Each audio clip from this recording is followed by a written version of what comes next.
Okay, so let's see what the problem is and how we're going to get over it. For most of you who drive a Defender, you'll know how irritating the handbrake can be. You can see on this one how shiny it is, where it's catching your leg all the time. And I'm not very big, so people who are a bit bigger than me will probably suffer even more. Now it's not going to be quite so easy with this one because I've got the RX-8 seats in here, which are a little bit wider than the standard Defender ones, but it's still going to fit. So let's have a little look, see what room we've got to play with. Now, this is what I've got to put in. It's a D2 standard handbrake, and I'm just going to try and fit it in this tiny little gap. Now it will go. I'm determined it will go. It's going to slide in there somewhere. It's just going to go between the cubby box and the seat rail, something like that. And at the moment it's almost touching the seat, but obviously it's got to go down about 3/4 of an inch because we've got a bit of tube sticking out the bottom of it. So that's the sort of position it's going to be. So hopefully that will give me plenty of room for operating the diff locks and high and low and stuff. Let's see what it looks like. That's just about what it's going to look like in the off position. I think that would be quite nice if we can get that done. So first thing we've got to do is get the seats out, cubby box out, and see what room we've got to play with. Right, so everything's out. I'm going to whip this cover out, but unfortunately these cables, I didn't realise they were in the way. They're for my reversing cameras, so I'm going to have to be a little bit careful where I put them. So let's get this cover off, see if we can see what's what underneath. Right, don't think we'll be able to see under there. No, it's not. It's too dark, but you could just see where the handbrake, actually original one, fits. And what we've got to do with the new one, it's got to go sort of about there. Right, so let's get the old one out and see what's what. Now, I've got a bit of a problem. I can't get this rubber out. Now, I'm not sure if it's all in one piece and it goes right the way through to there, or whether it's just a cap on one end. So I'm struggling a little bit at the moment. This one obviously has got to come out as well through that hole. I really can't quite work it out. I don't want to cut it off or damage it, but I've tried poking it back through with a screwdriver. It just doesn't seem to want to shift, so I'm scratching my head a little bit. Right, figured it out. Just gave it a squirt WD-40 and then an almighty yank, and it came off. And I'm glad I didn't cut it or damage it, because that is a nice sort of whole rubber grommet type thing that's going to fit nicely into the new D2 one. So what's next?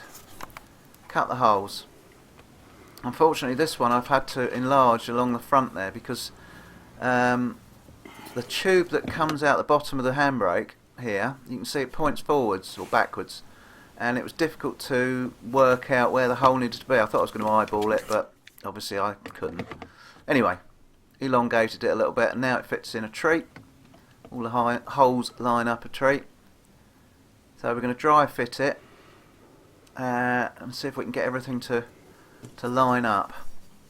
I've made this plate as well to go underneath, because this stuff here is really thin aluminium, and I don't think it'll stand up to much with the handbrake coming on and off. So I've made that little plate up just to stiffen everything up.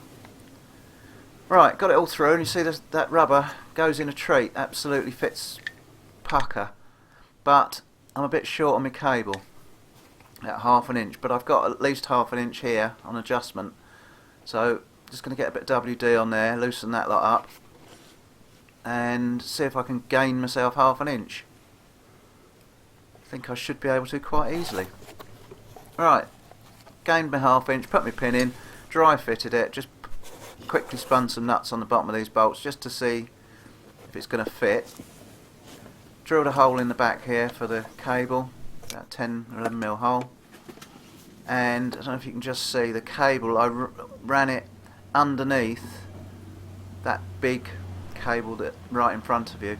It was above it before, but it was a bit tight and it sort of kinked a little bit too much, so run underneath it now, and it's smoothed out the bend a little bit, so that's something to bear in mind. And also the other thing to bear in mind is, don't forget, let's see if I can show you it, if I can get it, to put the plate onto the cable first, which I didn't, so I've had to take it all apart again to put the plate over the cable. So it runs a treat, pulls up, pulls off. I think obviously it's going to need adjusting, but yeah, so far so good. So let's get it all bolted down proper. Right, I put it all down, bolted in now with a plate underneath. It's as solid as a rock. I put some mastic round before I put it on, just so it's keeps the wet out. I'm going to cut the carpet, get that to fit over the top, and then we can start putting it all back together. Obviously I've got to make a plate to go over that hole as well where the original was, but we're getting there. Right, I've cut the carpet. I'm just going to try and put this centre panel back in now, and I might try and move it over a little bit if I can. I'm going to push it as far as I can to the passenger side on the screw holes, although not got much, but might gain 1/8 of an inch or so. So that's all down in now. Got my torch back in, and torch holder. The cables, just make sure I keep them out of the way, but everything seems to be laying quite nicely so far. So I've got the cubby box back in. I can't believe all that crap came out of it. I'm going to have a good look through that before I put it all back in. I'm sure I don't need it all. So, get the seat back in next and see if we can still work everything. So let's join up my cables, put it back in, see what happens. Right, it's all in, the seat's in. Let's just see if the handbrake switch works. Yep. Yep, on and off as the handbrake goes off. Lovely. So that's working. Another thing off your mind. And it sits in there quite nicely. I'm a little bit tight on the transfer lever, but when you put the brake off, there's plenty of room. So, if necessary, you know, you just have to put the brake off if you need to do anything. But when it's on, it's in a nice position. You still have to lean forward just a touch, but nowhere near as much as you did when it was down there. So I think that's going to be really nice, much more comfortable. And as you can see, it's gone in, it's not touching anything. I haven't put the gaiter on, but I'm not going to bother with that because you can't even really see it. Let's say with the original seats you've got much more room, but with these RX-8 ones it's a little bit tighter, but it will fit. So, I'm going to drive it home. I'm sure by the time I've done a couple of little journeys it will want adjusting, but that's not a problem.